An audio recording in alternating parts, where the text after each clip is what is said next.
Welcome back, survivor. If you can hear this, it means you're still alive. This is Jack's Nightmares, and this is your next story. I arrived at 0500 hours. Still dark, but DC never truly sleeps. The air was sharp, heavy with late winter damp, the kind that seeps into the knees even before the sun rises. I parked in the restricted lane near East Executive Avenue, logged in with the forward unit, and started the walk through security, same as usual. Rifle case strapped tight to my back, carbine across my chest, sidearm snug under the plate carrier. The motorcade gates were already locked, floodlights pouring across the north lawn like we were setting up for a nighttime broadcast. But this wasn't for show. The air crackled. You could feel tension, not in the air itself, but in how people moved. Shorter steps, less chatter. Across Pennsylvania Avenue, the crowd was already packed shoulder to shoulder at Lafayette Square, despite the hour. They had been there since last night, maybe longer. Some camped in their vehicles, others marched in from nearby hotels and neighborhoods. You could tell who came for politics and who came for war just by how they held their signs. Some read about freedom, medical tyranny, lost jobs, border control. Others were cruder, threats scrawled with permanent marker, zip-tied to broom handles. A handful wore helmets. A few had gas masks slung across their backs. Not random chaos. There was coordination in parts of that crowd. It didn't look like a spontaneous protest. It looked like a demonstration with teeth. It started 2 weeks earlier, when the rumors of a new flu strain hit social media before the health agencies could even frame a statement. Then came lockdown orders in the western states, checkpoints around airports, delayed flights, rerouted trains. People lost jobs overnight.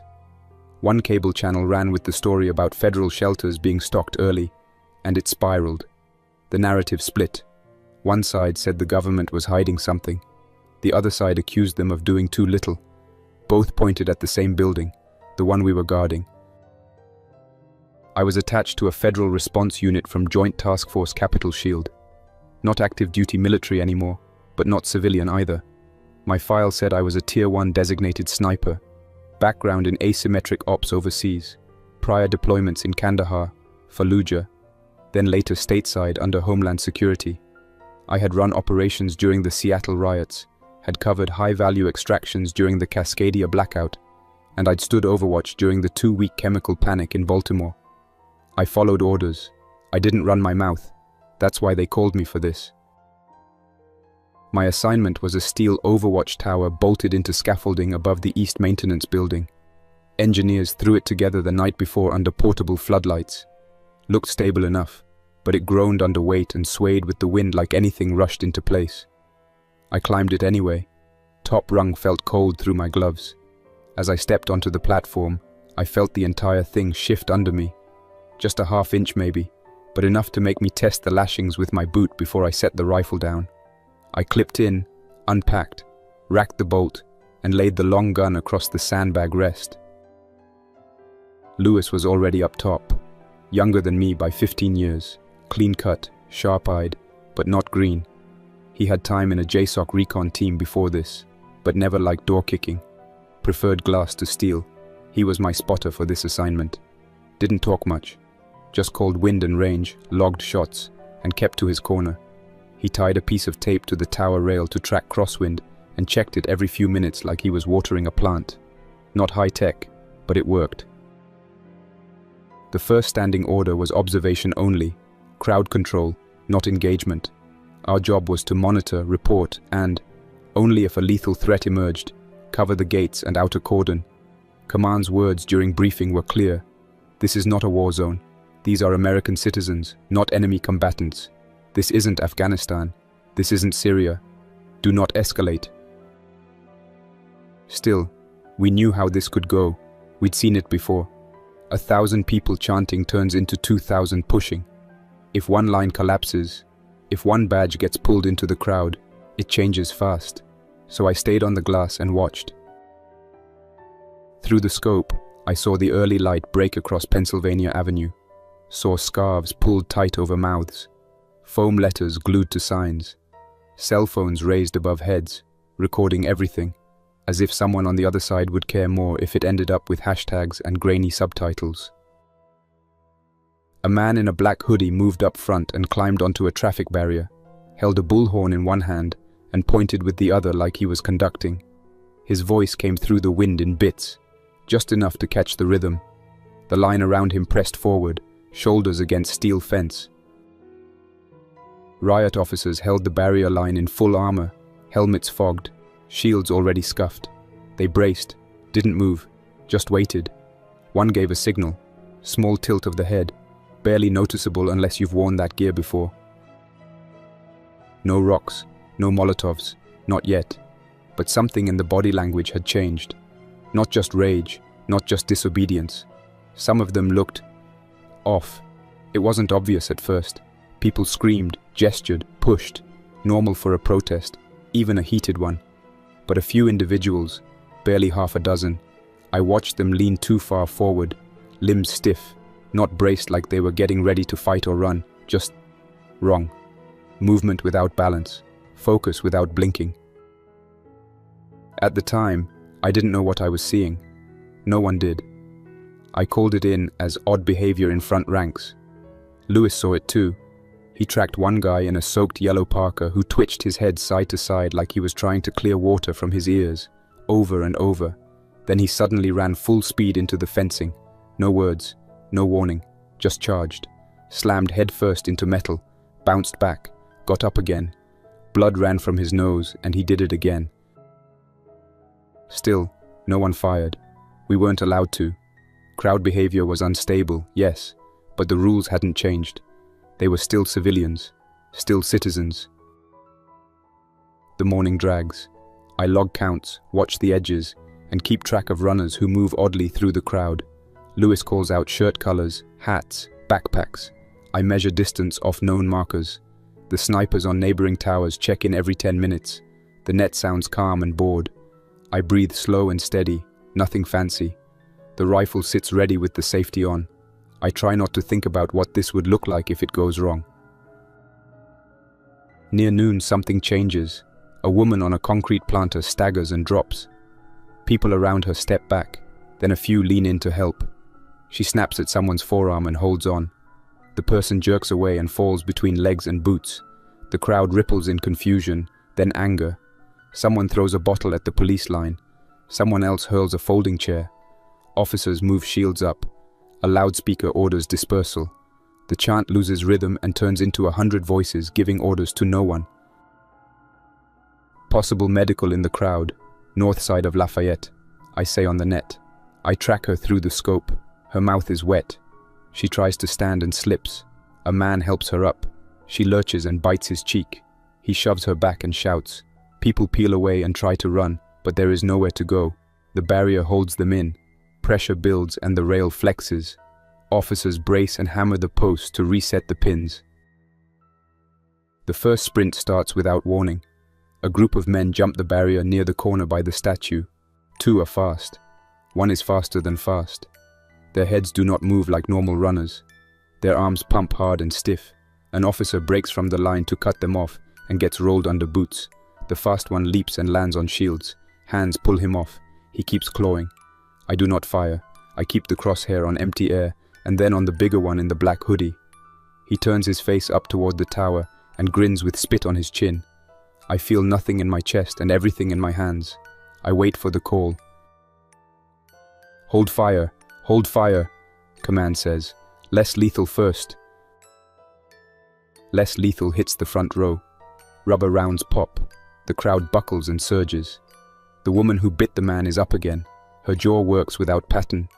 The man with the torn cheek hits someone with the bullhorn and tries to push out. A different fast runner climbs the barrier and drops on the lawn side. He sprints toward a maintenance truck. He is not looking at the building or the flag. He is zeroed in on a crewman. He hits that worker and drives him down. Arms flail, feet kick. The person on top hammers his head into the grass. The crewman does not move after the third strike. Sniper 3, you have a green light to protect blue and green near your sector, command says. I flip the safety, settle the stock, and put the dot high on the fast runner's ear. Lewis gives me wind. 2 clicks right for the cross breeze coming off the street. I shoot once. The fast runner stops moving. The crewman under him rolls away on his side and crawls behind the truck with a dragging foot. The shot changes the sound of the day. A line of people in the crowd points at the tower. Phones aim up. A chant restarts. But it is not about freedom anymore. It is rage pointed at us. I breathe and reset. My palms feel slick on the stock even with gloves. More sprinting, more jumps. The barrier on the north edge collapses. Officers try to reform behind a second line of fencing. A thin group on the south side holds, but the press is relentless. Less lethal is not enough. Command authorizes live fire for anyone who crosses the inner line with violent action. The first bursts from the ground guns sound like hot tin ripping. People scatter. Some push forward anyway. The ones I keep seeing through the scope are the ones who move straight at us. Eyes wrong, mouths working, hands clawed. I fire. Lewis calls hits, distances, and movement left and right. The day closes with smoke hanging low from burned trash and flares. Helicopters cycle in and out of the south lawn, moving boxes and personnel. Engineers roll in heavy sections of prefab barrier and bolt them together under portable lights. The hammering rings across the grass. Each strike sets dogs barking in the distance and pulls more shapes into side streets. I clean the chamber. I wipe the bolt. I drink warm water and try to swallow without tasting metal. Night is broken into small fights. We put down 6 more that move fast and ignore commands. Medics wheel out injured officers. A few people in the crowd do not seem to feel baton strikes or foam rounds. A man with blood on his shirt climbs a light pole and drops onto the police side, then runs at a full sprint into a shield like it is not there. He drops when 4 batons hit his legs in quick sequence, but he is back up in seconds. I take him when he grabs a rifle sling. I watch him fall and roll. He tries to stand again even with nothing in his eyes. I shoot a second time. He stops. At 2 in the morning, a small team tries to cut through the outer barrier by the square. 3 move with coordination, not like panicked people. They hold hands and take short steps. 1 carries bolt cutters. The others shield him with plywood. The move is not random. I call it out. The nearest ground unit shifts and charges, but the 3 break and sprint in different directions. 2 run into batons. The one with cutters slides under a truck and vanishes. 5 minutes later, the magnetic lock on a service gate fails and clicks open and shut. A figure runs into the shadows, then back out with a stretcher. He is not saving anyone. He is using it as a shield. I shoot when he swings it at an officer. He drops. The gate is secured again. At dawn, the order set changes. Radios crackle with a new voice. The briefing is short. A pathogen is spreading. It alters behavior quickly. Contact with saliva and blood is high risk. The word infected comes through for the first time. New rules of engagement are clear. Anyone with infected behavior beyond commands to stop is to be treated as a lethal threat. Officers will not attempt wrist holds or ground tackling unless fully shielded and in teams of 4. I copy it down and mark the time. It does not feel like relief. It feels like a door closing. Yesterday, we were told to watch citizens. Today, we are told to treat citizens as carriers. The crowd still chants, but the noise has a ragged edge. I can see exhaustion in faces. I also see eyes that do not blink. A woman stares at the fence for a full minute without moving, then sprints into it and tries to push her face through the grid. Her skin rubs raw on metal. She does not react. Officers pull her off with a pole and rope, drag her clear, and tie her to a light post with her own belt so she cannot hurt anyone while medics work. She tries to bite. I keep the crosshair on her hands in case she gets loose. The second day ends with the outer streets clogged by abandoned cars and trash. The barricade construction doubles. Steel goes up where there was open lawn. Scissor lifts move in arcs, raising pre-built towers. The sound of diesel is never gone. Rotors thump. A cargo helicopter drops heavy pallets of water and ammunition near the south entrance and leaves. Another brings fuel bladders. Engineers scream instructions over motors. The racket pulls more infected from the city. We see them at intersections. Some run with balance and intent. Some move erratically, arms out. eyes on whatever makes the most noise. On the third day, the line breaks in 3 places before noon. One breach is near my sector. A cluster of fast infected vaults a police cruiser, uses the hood to jump the rail, and barrels into a squad changing shields. I take 2 clean shots before the squad gets crushed. It is not enough. The third one hits an officer square and drives him backward. The gun flips and skitters into the grass and stops at my sight picture. I put a round into the runner's temple. He drops hard across the officer's legs. The officer pushes free and crawls back. He keeps crawling even when a baton hits his boot and a voice tells him to stand. He cannot stand. 2 pull him to his feet and push him behind the line. I track all of it with dry eyes. I have to blink by force. We get a quiet hour. Then an armored truck shows up with a welding crew. They start tying the inner fence panels with steel cord. The grinder screens throw sparks. The light is bright even in day. The shriek cuts through bone. In minutes we have movement in every direction. The north side looks like a wave made of people. The south side churns with smaller groups darting in odd patterns. The crew keeps working until an officer slaps the metal with a gloved hand and points. They shut the grinder off. The wave slows, but does not stop. A runner makes it onto the lawn by using a rolled carpet as a ramp over a crushed section. He is thin and fast and keeps his head low. He makes for a cable run, not for any person. He tries to pull a junction box off the wall. It is not random. I take him. His body shakes the cable tray. Something sparks, then dies. We lose lights on one corner for a minute before the backup kicks in. The engineer below me curses and throws a wrench. No one looks up. No one has time.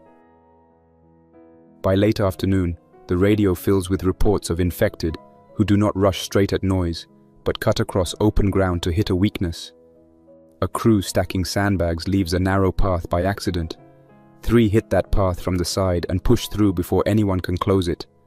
A Marine unit stops them, but not before a lance corporal gets a bite through a torn sleeve. The medic runs a tourniquet, tapes plastic over the wound, and walks him back with a hand on the back of his neck, not like a friend, but like a guide dog handler keeping a leash short. He does not look around. He looks straight ahead at the door.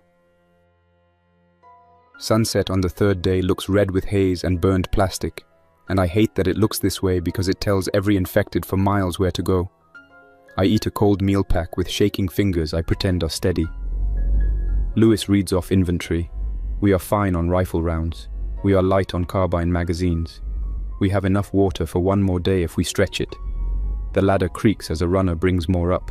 The runner hands me a crate and looks at Lewis too long. Lewis nods and turns away. The runner does not leave. I tell him to go and he finally goes. I make a mental note of his patch and number. I never see him again.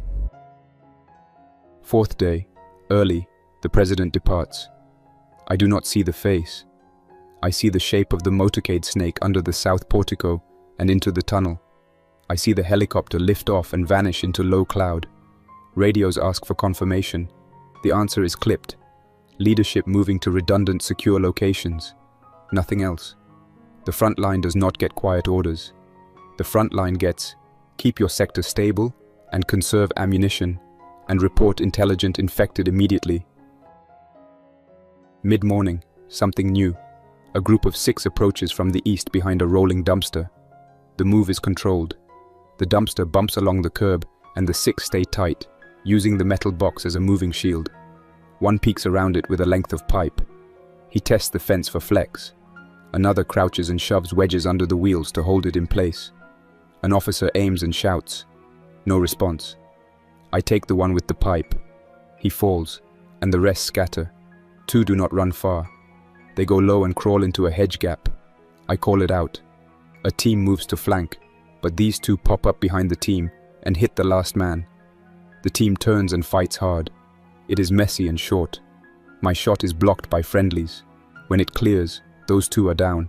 They do not look like mindless rushers. That sits wrong. I do not say it aloud.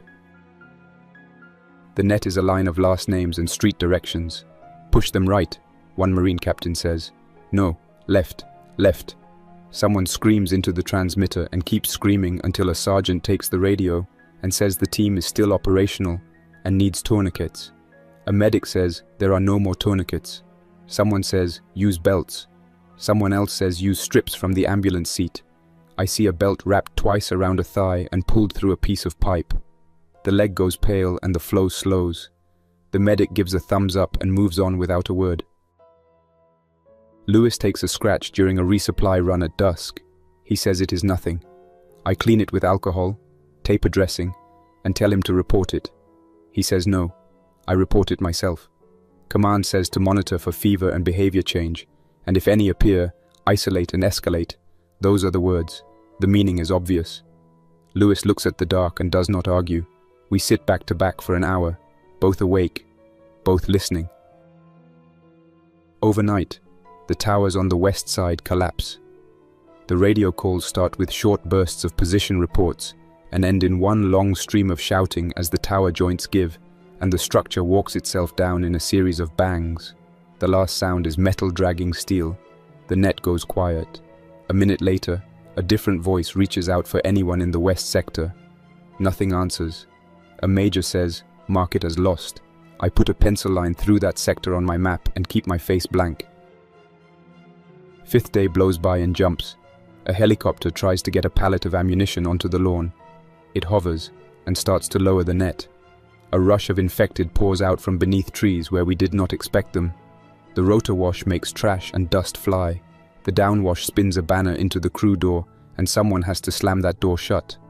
The pilot holds it, and then a shape leaps from the top of a truck and lands on the skid. The helicopter tilts. The pilot punches power, but the skid scrapes the grass and the load swings. The hook lets go. The pallet smashes and throws metal boxes everywhere.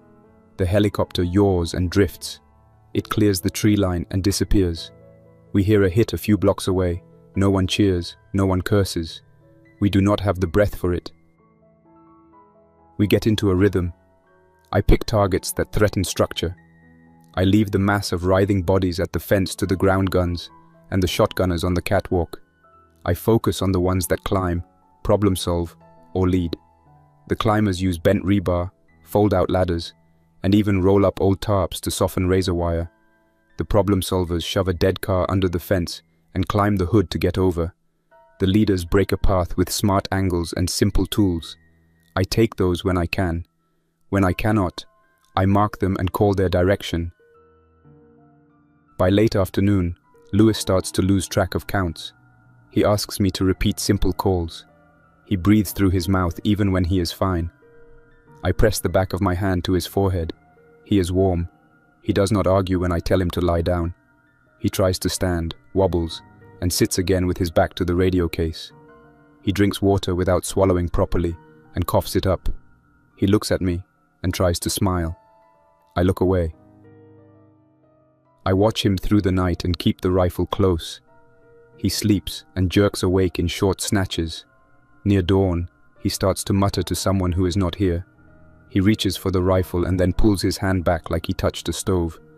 He breathes like the air is thick. He asks for his daughter, then stops talking. I call medical and get silence.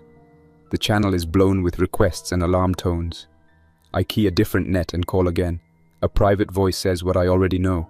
Isolate, escalate, secure your post. Lewis wakes in full daylight and looks at me for a long time. He knows. He asks for the headset. I put it on him and key the net. He says his name, his post, his time on station, and his condition. He says he understands the order. He asks permission to hand control to me and step down. The voice on the other end is clipped and careful. Permission granted. He sets the headset down and rests his hands on his knees. He tells me to do it straight. No nonsense, no mess. I nod and do not speak. I place the sidearm on his hand and let him feel the weight. He shakes his head and pushes it back. He asks me to be quick. I tell him to focus on the horizon. He keeps his eyes there. I do what he asked.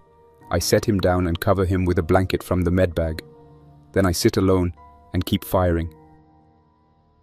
For the rest of the fifth day, the world narrows to the scope and the ladder. A corporal climbs up with a bandage on his ear and a look like he left something behind.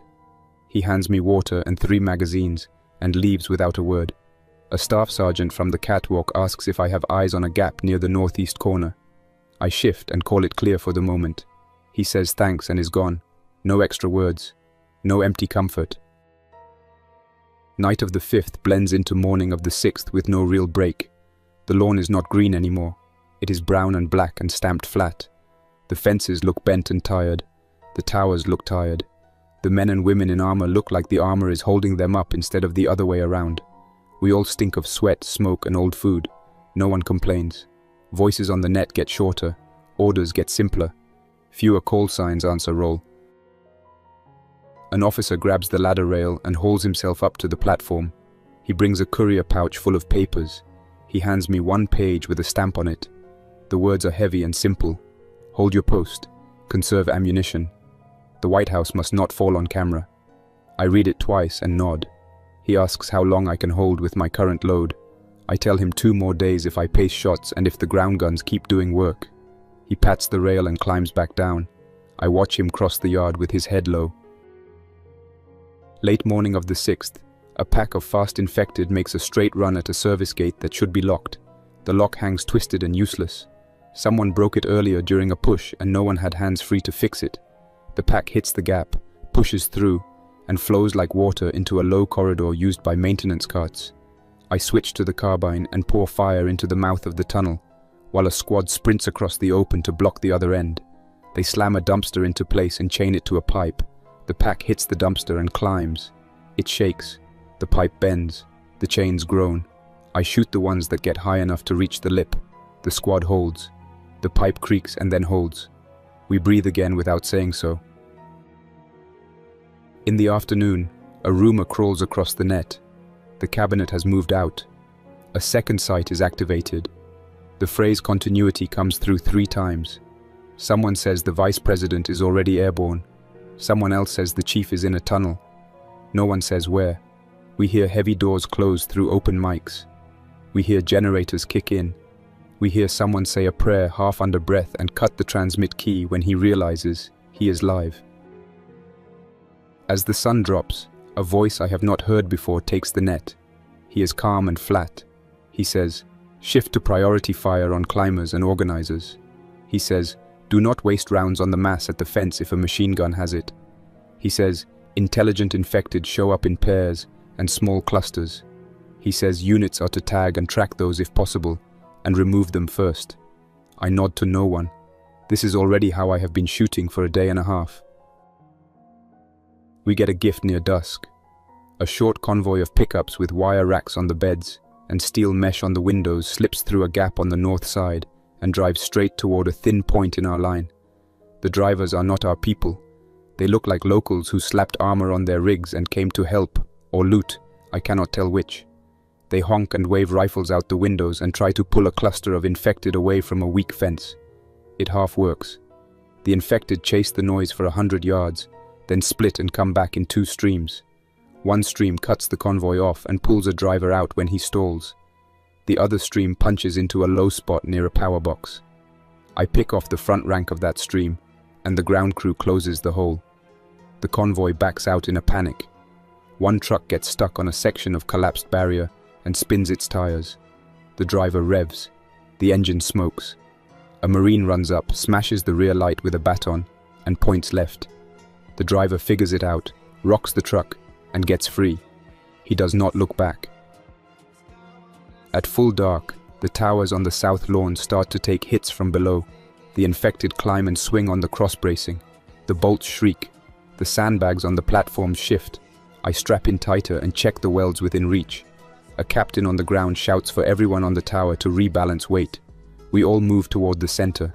The motion makes the tower sway. We hold still and breathe through clenched teeth. The bolts settle with soft pops. For the moment, we are still standing. Near midnight, a burst of shots tears the silence from the west. Someone fires full auto for too long. A sergeant cuts in on the net and tells that shooter to control the trigger. The shooting stops.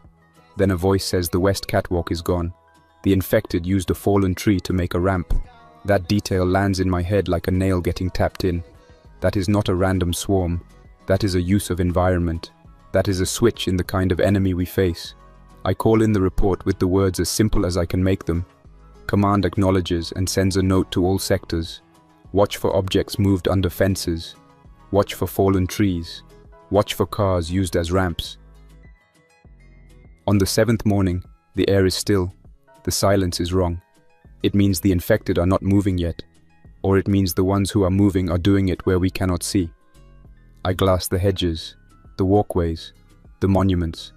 I see faces pressed into chain link. I see hands test weak spots. I see blood on concrete dried to a dark stain. I do not see big pushes. I do not trust it.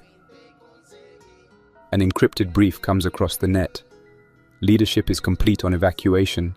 That is the phrase. Complete on evacuation. There is no follow-on. We are to hold the grounds until relieved or until ammunition is gone. The exact sentence is read twice. Hold until ammunition is gone. The White House must not fall on camera. The person reading does not add any comment. The line clicks off. No one says much after that. We all know what that order means for the ones left on the line. I start counting rounds. I set aside 2 magazines of carbine for emergencies only. I line up rifle rounds in 10s. I take an extra belt of medkit strips and tie them to the rail as markers, 1 for each 10 rounds burned. I plan my exit in my head even as I plan my shots. I run the route through the maintenance shaft under my platform, past the generator room, into the service corridor that runs to the old tunnel. I have not seen the tunnel door open once in 7 days. I trust the idea of it more than the reality. I tell myself that is fine. Plans help even when doors are locked. Morning comes with one clean push that looks like a last throw of a losing team. The infected hit from 3 sides at once. The machine guns chew the first ranks. Shotgunners on the catwalk put slugs into anyone who makes it over the top rope. The ones who rise after head hits get numbers called in red. Pairs of fast ones slip through gaps and hit legs and throats. Marines pivot and drag their wounded back without looking at faces. Medics dump kits and move on when a wound is too deep. No crying, no pleading, no talk outside of short words that mean move or stop or pull. I go to work on climbers. One reaches a window frame and swings on it like a gymnast to get angle. I take the shot mid-swing. He drops and 2 behind him climb over his back without looking. Another finds a length of webbing and uses it to steady a climb up a smooth wall. I cut the line with a shot. He falls and pops right back up with a broken foot twisted under him and still tries to climb. He cannot. He tries anyway until a baton crushes his hand. He still tries with the other hand. I stop him. By midday, the neighboring posts are not checking in. I call for Sniper 2 and get nothing. I call for Sniper 4 and get bursts of static and a few words. Lost platform, moving lower, too many. A blast rolls across the lawn and shakes dust off the tower rails. Someone threw a charge too close. Another blast follows, smaller and farther. On the net, a colonel says, all remaining positions are to set demo on the way out if the order to fall back comes. No one asks when that order might come. We are past the point of polite questions. Early afternoon, I see the flagpole at the center line tilt. Infected climb the base and pull ropes. The flag slides down and tangles. 2 Marines try to cut them off. They get there too late. The pole tilts another degree. The image sits in my head and will not move. I put a round into the head of the one pulling the line. He drops. Another grabs the rope. The pole tilts again. I cannot spare 2 rounds for a symbol when a squad at the east gate is getting flanked by a trio of fast ones. I switch and take those 3 instead. A message pings on my handset, stripped down to plain text to cut through the mess. Sniper 3, you will remain until ammunition is depleted. It is signed with a code that I know ties back to a room deep under concrete. I stare at the words for one slow count of 5. I think about the trucks that left last night. I think about the quiet under the south portico. I think about the sound of that first woman's teeth on a stranger's arm. I set the handset down and look through the scope again. The next hour is simple and hard. I shoot only when a shot saves a gap or a life. I do not take distance shots on the edges. I let the ground guns carry the mass. I save rounds for organizers and climbers. I take a fast one who is clearly lining up a long jump from the top of a car to a balcony rail. I put a round through an arm when it reaches for a rifle sling. I cut a hammer hand at the right moment to keep a lock intact.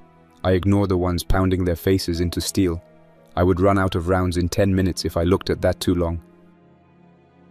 My last neighboring sniper goes quiet near 3 in the afternoon. The voice that replaces him is a private on the ground. He shouts for more rounds and more hands, and then gets pulled off the net by someone who still has rank. The silence that follows is worse than any scream. I mark the last tower as silent. I do the math without paper. It is me, and maybe one more somewhere I cannot see. That is the math. I open my small demo pouch and lay out what I have. 2 small charges meant for door hinges, 1 tripline flare, 1 smoke can, 2 fragmentation grenades. Nothing fancy. I tape a charge to the inner face of the tower's support at a stress point I can see. I set a length of time fuse I measure against my forearm. I tape the second charge lower on the opposite leg. I tie the trip flare to the ladder base with thin line and drape the line across the first rung. It is not elegant. It will throw light and panic into whatever climbs after me and buy me seconds. That is all I need. I check the maintenance hatch under the platform. It opens. The hinges groan. The air below smells of dust, oil, and old hot wires. I nod once to no one. The plan still lives. I set the grenades within reach of the hatch, pins bent just a touch so they pull smooth. I load the carbine and sling it tight. I put the rifle on my back. I tuck the last 2 rifle rounds into a pocket where I can get them without looking. I am not wasting one. The final push is a wall of motion. The infected on the north edge suddenly coordinate in lines. The front line throws bodies into the wire. The second line climbs that heap. The third line runs across the backs. It is awful. It is also effective. The machine guns bowl whole sections over, but fresh bodies replace the fallen with no pause. I pick the ones who keep the rhythm. I slow them with headshots, but more step up and keep the pace. The wire gives. The fence groans. The posts lean. The first infected drops onto the inner grass. Then the second. Then the line breaks and the lawn fills. Ground units fall back to a second ring around the residence and the main offices. Shotgun blasts thump. Belt-fed guns at the doors hammer until the barrels glow. Smoke canisters hiss and spill white clouds that hide movement. The infected cough and stumble, then push through anyway, eyes wide, mouths open. They do not care what is in the air. They care where bodies are, our bodies. I shoot the last organizer I can find through the haze. I wait 5 seconds. No one takes his place. Good. I shoot a climber scaling the tower leg. Bad. 2 more are close behind him. I take one. The other swings onto the ladder and shifts weight like a man who has worked construction. That detail hits me like a hammer. He is not mindless. He is using hands and feet with precision. I pull the trip line without thinking. The flare hisses and throws red fire in his face. He drops 1 rung. He does not flinch. He climbs again. I kick the ladder hard with my boot. It bangs. He keeps climbing. I pull the pin on 1 grenade and roll it off the platform. He looks up and opens his mouth like he is about to shout.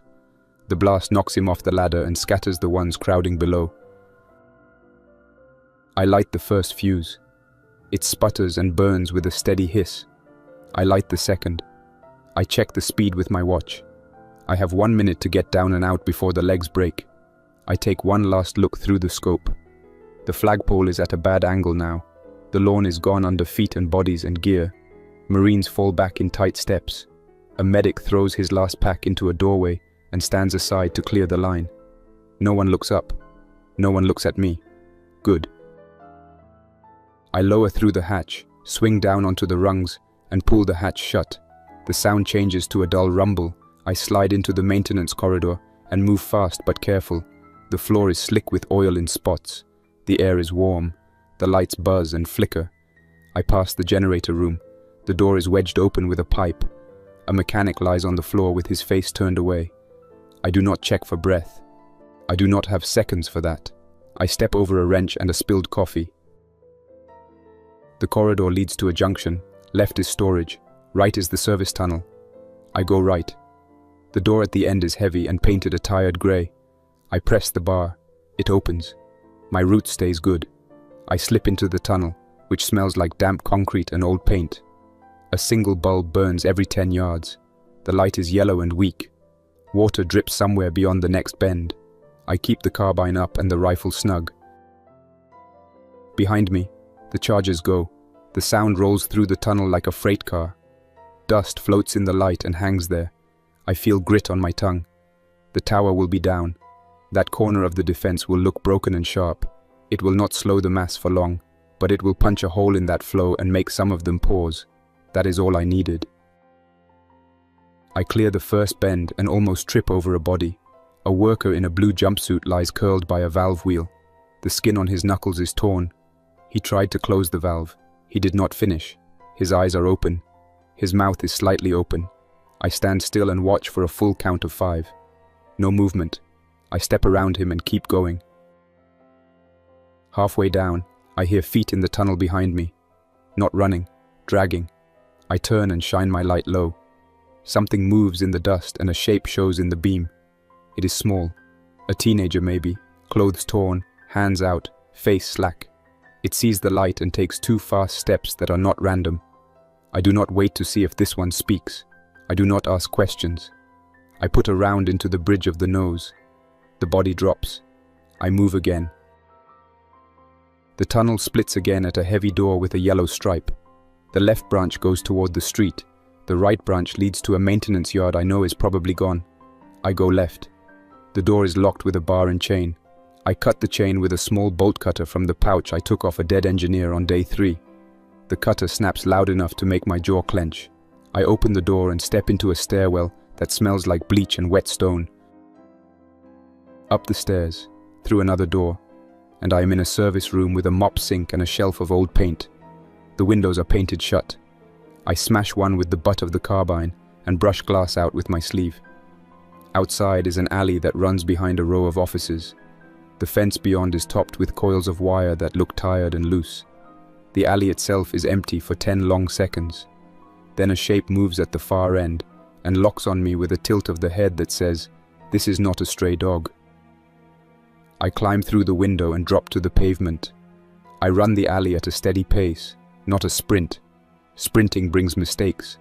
I get to the fence, throw my coat over the wire, and climb. The coat snags and tears. I go over anyway and drop into a pile of cardboard and old pallets. Something in my shoulder bites. I grunt, roll, and get up. The shape in the alley is running now. I do not shoot. I do not have time or rounds. I cut across the next street and into shade. The shape hits the fence and climbs badly. That buys me what I need. I do not look back until I reach a side door of a closed cafe. The glass is cracked but still in the frame. I pry it and slip inside.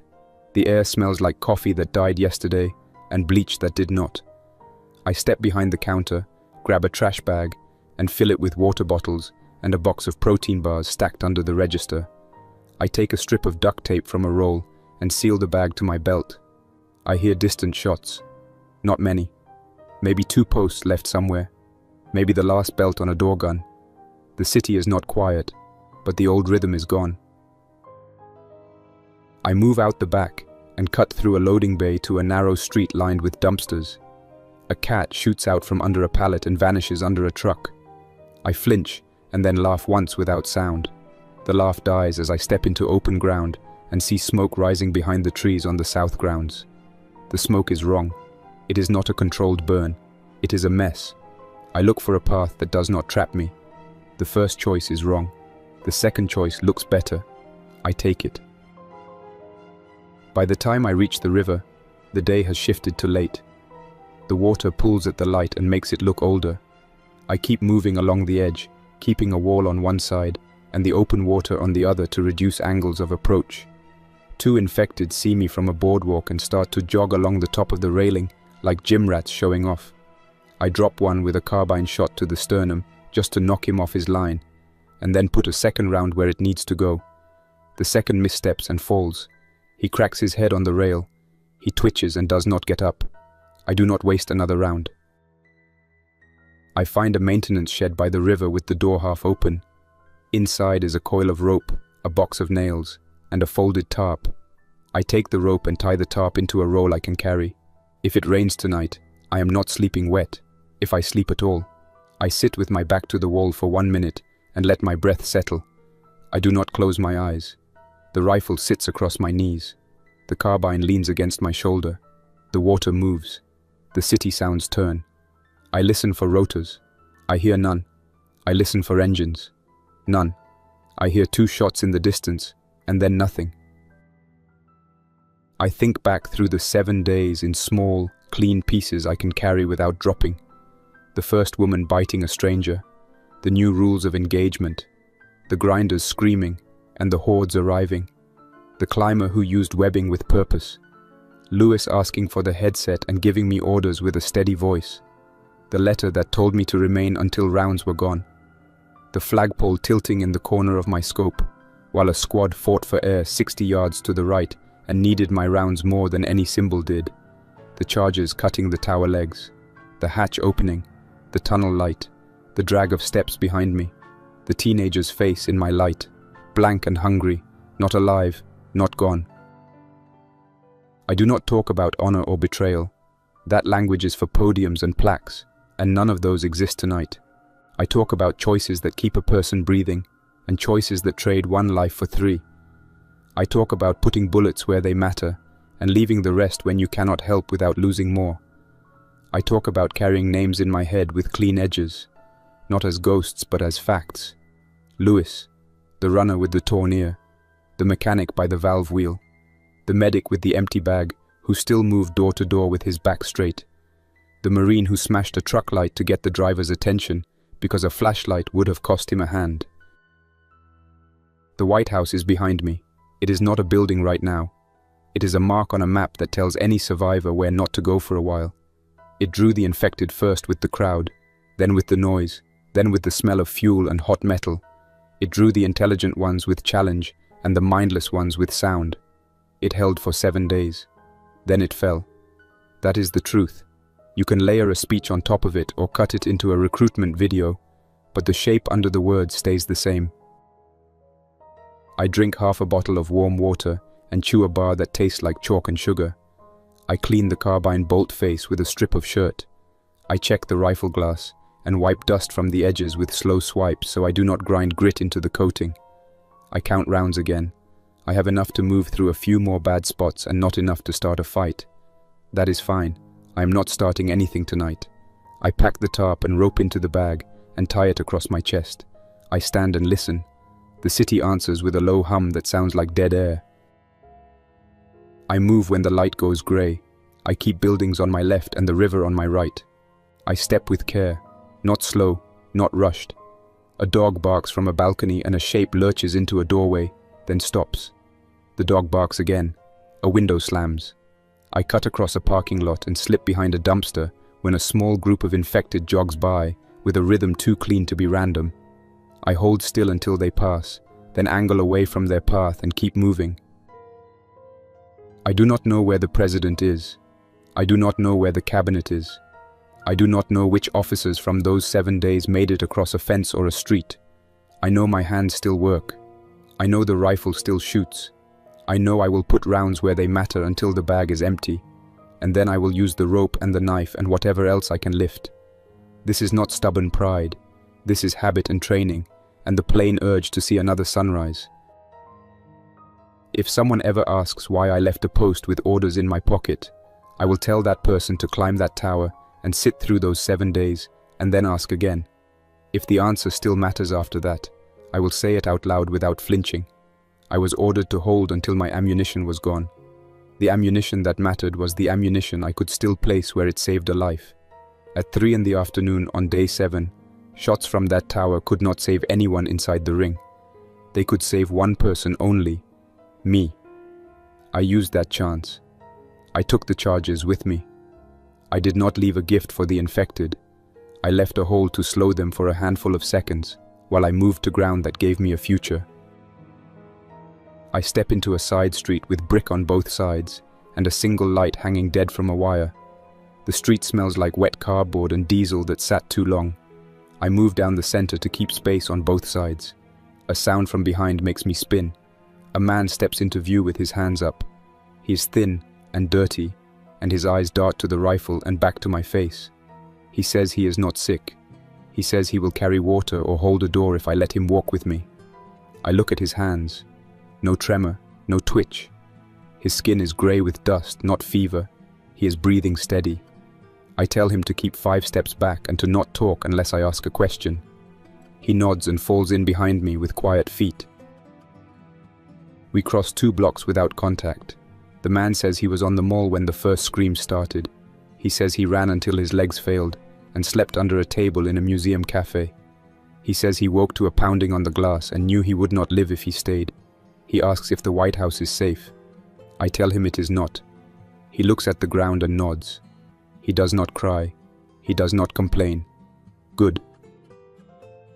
We angle toward a neighborhood where federal workers rent basements to interns in summer. Those basements might still have canned food if no one cleaned out every shelf in a panic. The man asks if I have a plan beyond food and water. I say I am heading south and west to the Beltway, and then out to a smaller town with a water tower and a firehouse. He asks why that spot. I tell him firehouses have gear that makes life easier, and towers have stairs that can be held. He nods again. He is not dumb. A fast infected bursts from a doorway on my left and slams into my shoulder before I can turn the muzzle. The hit is full body and ugly. The carbine snaps sideways on its sling and cracks the brick. I jam my forearm into the infected's face and shove. The smell of old sweat and rot hits hard. The man behind me shouts and swings a chunk of pipe that came from somewhere. He hits the infected across the side of the head. The infected's neck snaps and he staggers. I pull the knife from my chest rig and drive it into a spot that ends fights. The infected drops. I kick him twice to be sure. The man stands with the pipe up and his mouth open and no sound coming out. I tell him to breathe and watch the street. He breathes and watches.